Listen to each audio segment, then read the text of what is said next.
Jadi bagaimana Pak Bupati, tadi waktu turun di BRI Kota Bunan tiba-tiba sempat ada marah-marah, itu kenapa Pak?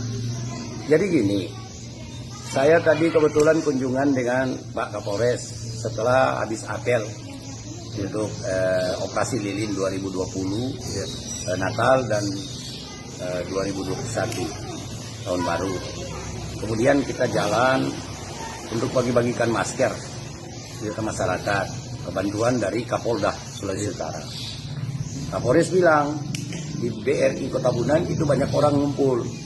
Saya bermaksud datang lihat kalau mereka pakai masker. Alhamdulillah mereka pakai masker. Saya tanya, ini ibu-ibu semuanya, ada apa? Mereka bilang mau terima bantuan dari Presiden. Saya tanya, yang UMKM ya?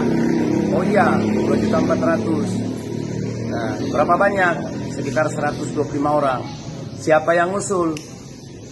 Nah, ini yang finance, yang Estadana, kebetulan berdampingan langsung dengan BRI. Saya bilang, kenapa dia yang ngusulin? Oh iya Pak. Nah, datanglah orang koperasi 3 orang. Saya tanya bagaimana mekanismenya.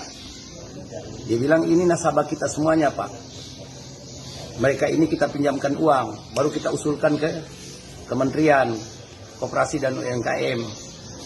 Saya tanya ke nasabah-nasabah itu, ibu-ibu, bagaimana cara pinjamannya? Jadi ada beberapa langsung kasih contoh. Kami pinjam 3.400.000. Nah, kemudian yang kami terima cuma 2.700.000. 700 jadi simpanan, tetap ada di Estadana.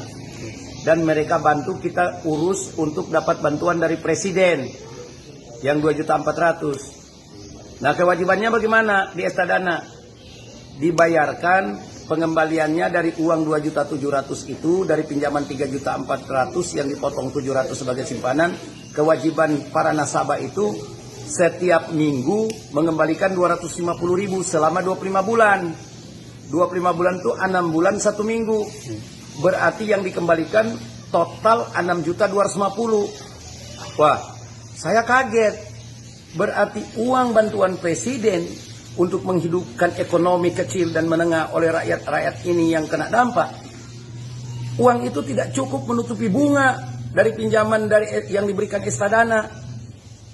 Pertanyaannya, kenapa niat Presiden yang begitu bagus untuk membantu rakyat, kenapa Menteri Koperasi dan UMKM sebagai pelaksana teknis tidak mempercayakan kepada pemerintah atau BUMN agar tidak ada potongan atau pembayaran bunga?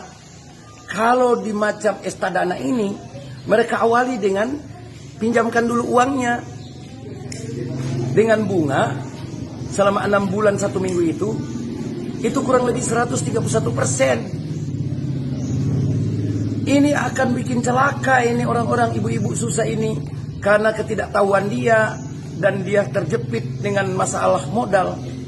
Dia iya-iya saja.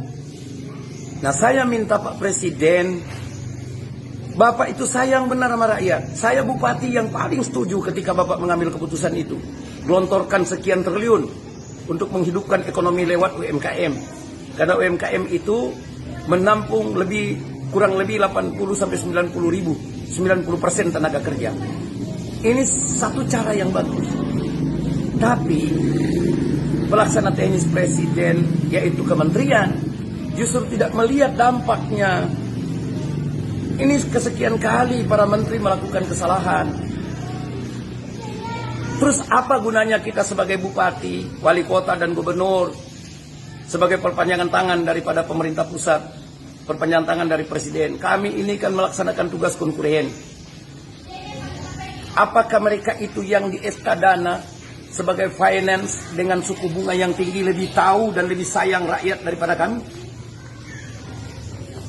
Ini kesalahan fatal untuk kesekian kalinya beberapa menteri yang kadang-kadang membuat satu kebijakan tanpa melihat dampaknya.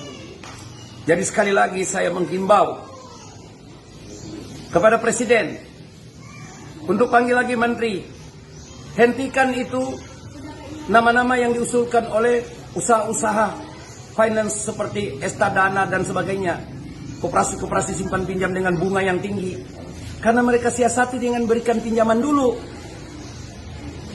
Karena kan itu nanti mereka usulkan nama-nama itu. Itu sekitar 120-an orang. Saya kaget tadi ini. Tepatnya Senin tanggal 21 Desember. Saya tadi sempat marah sama orang koperasi karena dia datang 3 orang bilang, oh kita tidak paksa rakyat Pak. Kita malahan bantu pinjamkan dulu. Saya tidak mau tahu dengan usahamu. Yang saya mau lindungi adalah rakyat saya yang mereka terjepit dengan modal, kebutuhan modal, dan mereka tidak paham bahwa ini justru akan menyusahkan dia. Bayangkan saja dari pinjaman yang 3.400.000 yang dia pegang untuk dia usahakan itu, untuk modal usahanya cuma 2.700.000.